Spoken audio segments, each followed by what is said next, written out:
Hi, I'm Tracy Pierce. Thanks for joining me for this Live with the Animals video series. So this series was born out of what was happening here in the United States earlier in 2020, around March when the coronavirus started making its presence known. Shelter-in-place orders had been ordered and quarantine, everybody's going into lockdown kind of situations. And I became really just curious what the animals thought about this whole situation, both the inside and the outside animals, since everything seems so different to me. Just really curious what the animals had to share with us. And they really, really encouraged me to do this video series. And here we are several months later in September now of 2020. And I'm still having like a lot of animals come forward who want to share their wisdom with us. And so that's what I'm doing. I'm just honoring the animals' desire to share their wisdom here with us today. So today we have a very special friend joining us. This is a bison. Hope I can pull up this video for you. So this was at Rocky Mountain Arsenal Wildlife Refuge. It's down by Denver, and you can go there, and there's trails you can drive around. And so we had done the whole drive and had seen some bison, but then this is just towards the exit of the park. And I stopped. I was so shocked when I saw this bison approaching us. We just pulled over and took a video. So take a look. It was actually it was a little scary. This bison is so huge. We just kind of walked right on by. It's a massive, huge bison.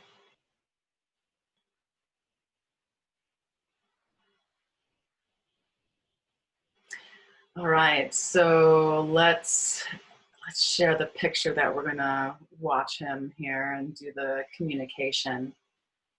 All right, here we go. So here's a still of our bison friend that we're gonna talk to today.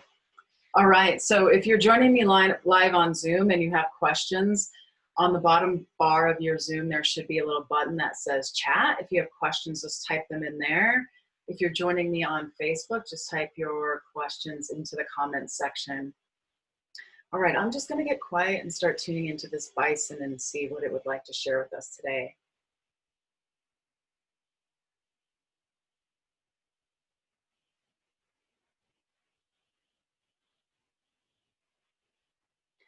So the first thing that I feel as I tune into this bison is just, there's this big, massive, just fullness presence. It's almost like the presence of a king.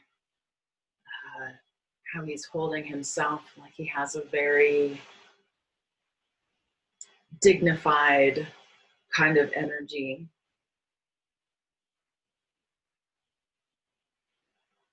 Right, my bison friend. I wonder if there's anything that you would like to share with us today, or, when I took this picture, it wasn't necessarily because we were going to do a communication, but I'm really curious what your life is like, what bison wisdom might be, just what you might like to share with us today.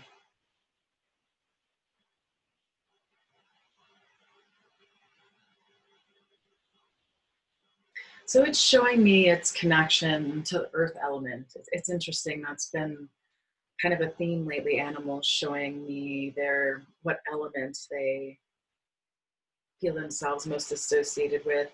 It's showing his feet touching the ground, and there's this massiveness that is almost as big as the earth is what he's showing me. I'm a part of the earth. I feel that, like, as I move, it's not just me moving. I can feel all the different parts of the earth kind of, yeah, it's really showing its senses being tuned into the earth and feeling all the different kinds of movements and the different animals and the insects. There's very much sort of a oneness with the earth and the element there.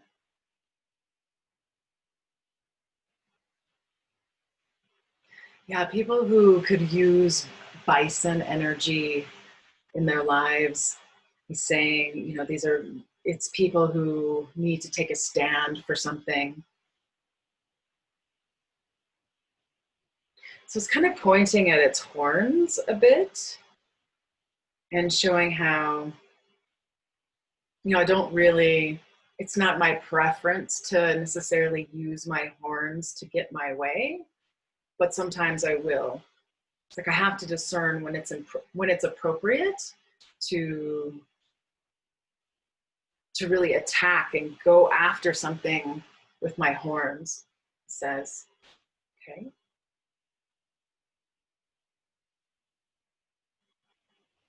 Yeah, and he's showing how that really like applies to a lot of humans here. You know, like if you feel like you're needing to stand up for something and you need something that's just kind of unwavering. It's like I hold the energy of the feeling unwavering.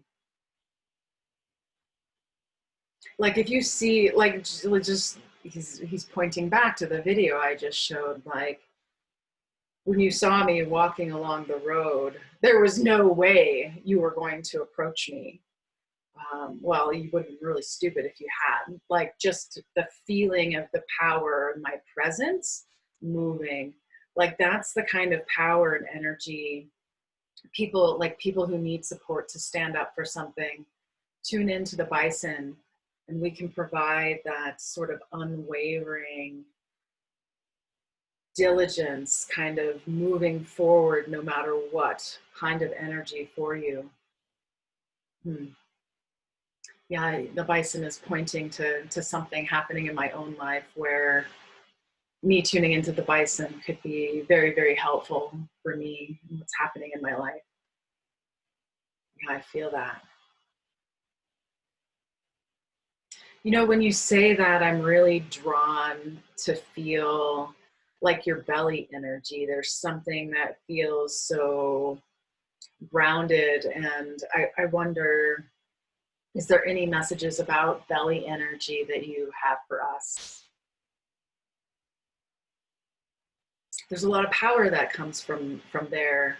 He's kind of showing me, like looking back over many different types of martial arts will bring a focus to especially the low belly and developing like a will center. Like a lot of people feel their will center in that area below the belly button, like there's like to really get things done, there's a force there in the belly,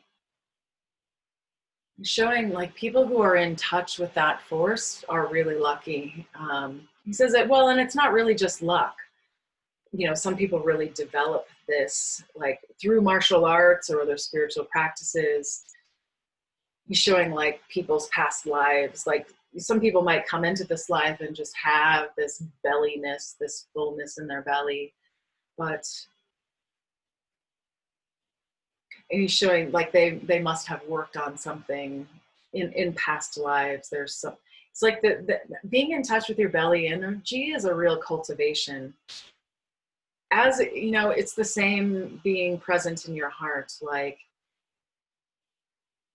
so it's showing in spiritual, a lot of spiritual traditions that people are, the tradition is quite focused on being in your heart, loving people, taking care of them, you know, loving your neighbor as you would love yourself kind of thing.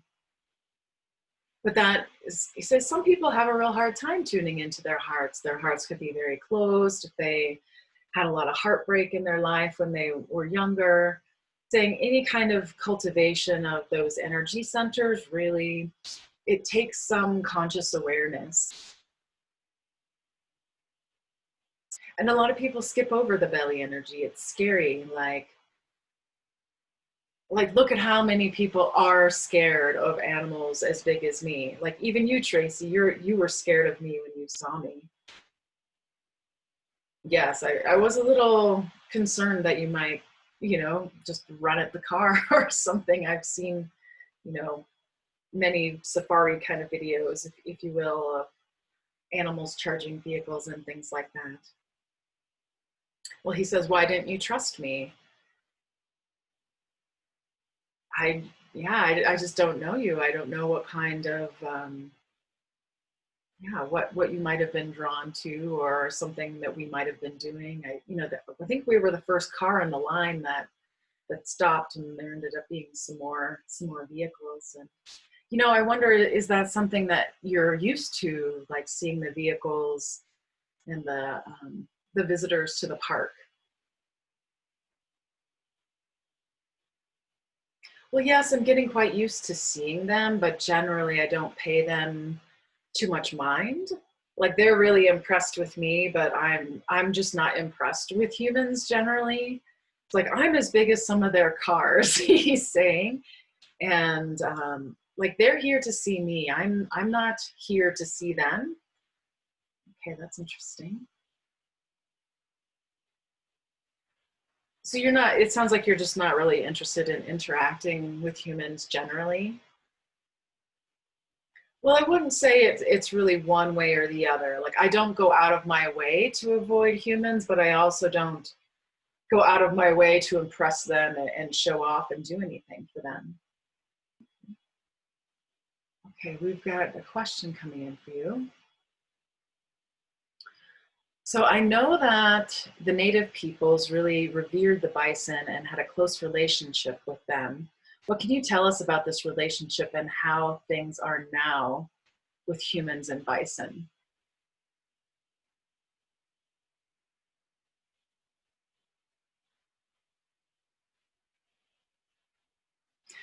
So I was saying revered is really the right word. It was like our relationship with them was almost a religious or spiritual experience. There's a sense of, like, the bison's even showing itself kind of laying down in front of a tribe of native peoples. Like, there's a sense of the bison giving itself to the tribe. He's saying, well, it's not exact, like in a hunting situation, it's not like that. We're of course going to run, and they're going to have to hunt us. But when it comes down to it, like, and he's showing like expiring, like letting out its last breath, there is a sense of like, I give myself to you, like bison offering itself to the native peoples.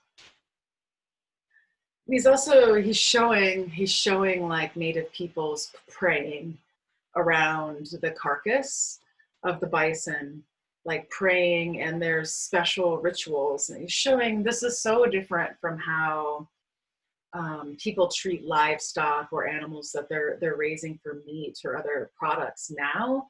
There is none of this honoring. There is none of this giving of oneself. Like, the humans nowadays, it's very rare, he says, that anybody will pray over our bodies or offer some kind of ritual, where it's almost like an appreciation of the life that was given so that the human life could continue. He's saying there's really not very much of that today, and that was part of what made our relationship with the native people so incredibly special, was that it was a giving nature. It was an honoring. It was showing it as a cycle, like a cyclical thing, that there was honoring of each other on both sides. And that's a big part of what made it so special, and a big part of what makes an animal willing to lay down its life so that a human life may continue. Okay, I find that really, really interesting. Do you find that that's kind of the same like with animals? Because, when predator animals take prey, is there like an honoring or something that you feel like happens between prey and predator animals? Well, it's not the same as the relationship that the bison had with the native peoples. There is, um, yeah, he says it's not the same. Don't even think about it like that, Tracy. Okay. So is there more along the line of the native peoples or your relationship with humans today that you want to talk about? My biggest problem with humans is they take things without asking or honoring where they came from. There's a sense humans have this entitlement. Oh, because I'm on the earth, I can take all this minerals or all this coal or whatever. I can take all these resources because I'm a human and I'm the superior one. The bison really wishes that we could get back to a more, is showing like a virtuous cycle. You know, you've heard of the vicious cycle where things just keep going around in a bad way. Well, there's also the virtuous circle. Showing I wish we could get back to that more, where when humans take something, there's like a prayer offering or thanking of the divine or the elements or the plants that they're taking from. I wish humans just didn't take without any kind of showing of thankfulness or gratefulness. Do you feel like there's a way we as humans could do that better, or any advice for how we could get back to that? Well, really, it just has to do with awareness. Showing humans are so okay. So it's showing the bison, showing himself, and he's really. It's almost like his energy is really plugged into the earth, right? And he's very aware of the earth and things going on around him. And he's showing there's this other level of consciousness that humans are generally, like as a whole, kind of generally, humans are plugged into this other place of consciousness that doesn't have much to do with the earth. Like it's more about ideas and emotions and I deserve this kind of place. And he's saying when humans are only plugged into this place and disconnected from the earth, or showing like even it causes a disconnection from higher spiritual worlds too. Like when we're stuck in that place of thinking humans are the best and taking, there's showing that's the decline, the falling of our earth. Like that's a big part of the problem, that's what he's saying. Okay, so we've got another question coming in here. How can we develop and encourage more earth consciousness, do you think, my friend Bison?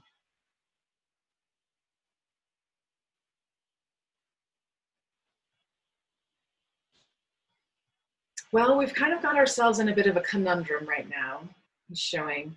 Because ideally, you know, for people to be able to spend time outside, he says, I know that's what so many of the animals have told you, Tracy, but it really is true. When humans only spend time inside, it changes something in our nervous system a bit, is what he's saying. And the more time people can spend outside, and he's showing, and we've seen this in many of the other animal communications too, even taking your shoes off so you have like a direct connection of your foot to the ground. It seems very basic and simple, he's saying, but you know, there's some people who never do that, there's some people who never leave the city, who their idea of, you know, green space is a 1 block little park area that has some grass. And he's saying like people's views, especially if they've lived in urban environments for really long periods of time, become so showing narrow. It's almost like a horse wearing blinders. Like we can't even see the full scope of what's going on. We read about it in books and we read about it on the internet and we see all these things, but we don't actually experience it for ourselves. And that's what earth consciousness really needs, is for people to actually experience it. It's hard to have consciousness of something if you haven't really experienced it. Wow, yeah, that's big. So with people who, you know, there's a lot of people who just don't like going outside and, you know, it's not their thing, or maybe they have illnesses that, you know, predispose them to getting more sick if they go outside or something like that. Do you have any advice for those kind of people? Could be very hard to reach those kind of people. And he says too, it's not something like somebody who's really pro-earth or, you know, pro-environmental or something. It's not like those kind of people could just go in and talk about it. It's a much deeper issue than that. It has a lot to do with the energy that people bring with them into this life.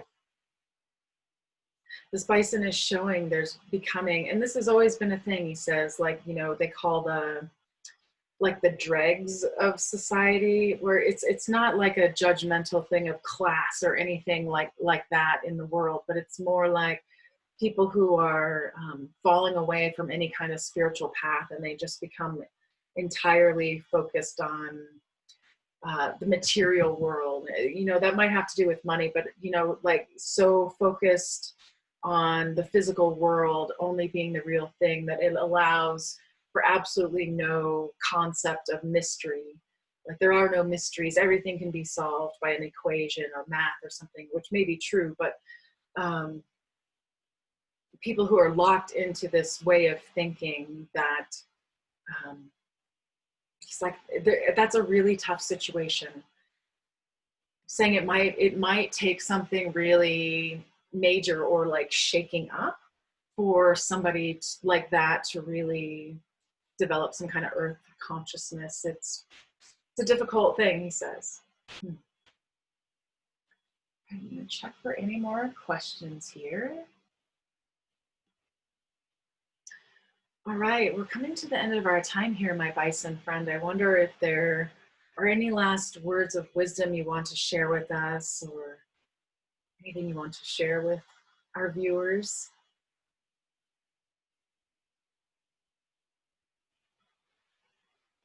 So he is quite specifically pointing to me, saying I could really use some bison energy right now with some of the things I'm dealing with in my own life.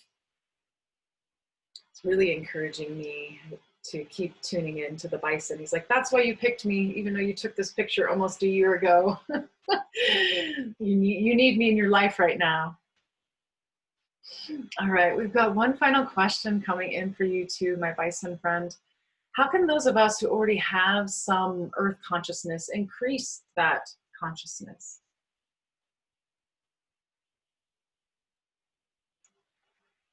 Keep practicing.